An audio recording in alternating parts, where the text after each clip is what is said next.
To prepare to list an item, you want to go over to single fetch over here. Go ahead and click on single fetch. And then let's find a product on Walmart. I'm just going to pick any random item over here just to show you guys exactly how it works. All right. So if we scroll down over here, let's just go ahead and click on this item over here, which is $49.99. What you're going to do is you're going to go ahead and grab the URL and then go back to single fetch. You're going to go ahead and paste it there. If the item has variations, right, then you can list variations as well. Okay, this item doesn't have variations, so we're going to go ahead and click on process and we're going to wait for it to load up. Once it loads up over here, now you're going to have a lot of information about the product. See, I enabled the 20-degree rotating. Personally, I wouldn't do it, but I just wanted to show you how it works, okay? Because personally, I'd use my own front image over here. Now, you just want to put in all the information, fill in all the information you can about the product, okay? You can go ahead and change the description. I highly recommend that you do not use the same description that's directly copied from the supplier. Reason being is, think about it this way, okay? If you use exactly the same description as the supplier, what will actually happen is someone will then go into your listing and see that you're a drop shipper. What they're going to do is they're going to go to your description, they're going to copy this, and then what they're going to do is they're going to go ahead and search for it on Google. And then they're going to see exactly the supplier that you're using, which brought it to this product over here. And then they're going to be able to snipe your store. Now, if you reword your description, they're not going to be able to do this because you're going to be switching it around, rewording it. And when they search for it on Google, Google isn't going to be able to pick it up that this is the exact same product. Once you've filled in everything, okay, when it comes to prices, it's used the pricing formula over here that we've selected.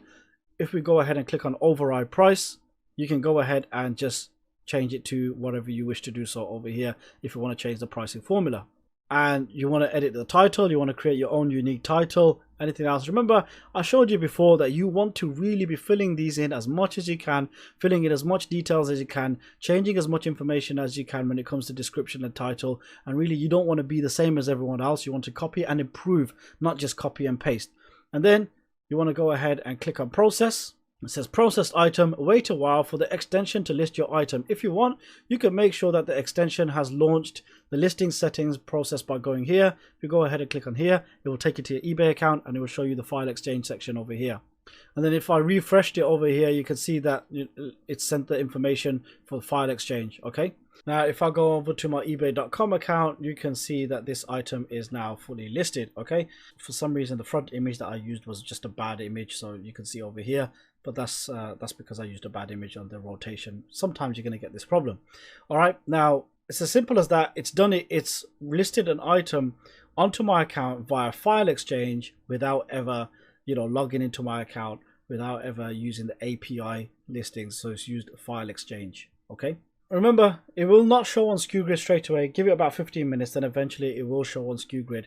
And it's as simple as that, all right? Then once it's on SKUGrid, it's going to start tracking the price changes. It's going to start tracking the stock changes.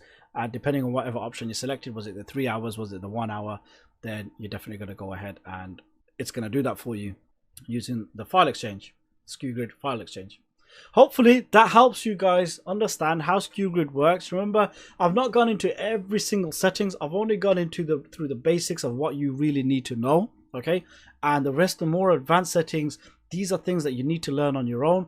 But what you really want to do is you want to familiarize yourself with the basics, and once you familiarize yourself with the basics, then you want to go ahead and see if there's anything that you want to do. There's bulk fetch, there's batch fetch, there's bundle listings, there's bundle creators and things like that as well.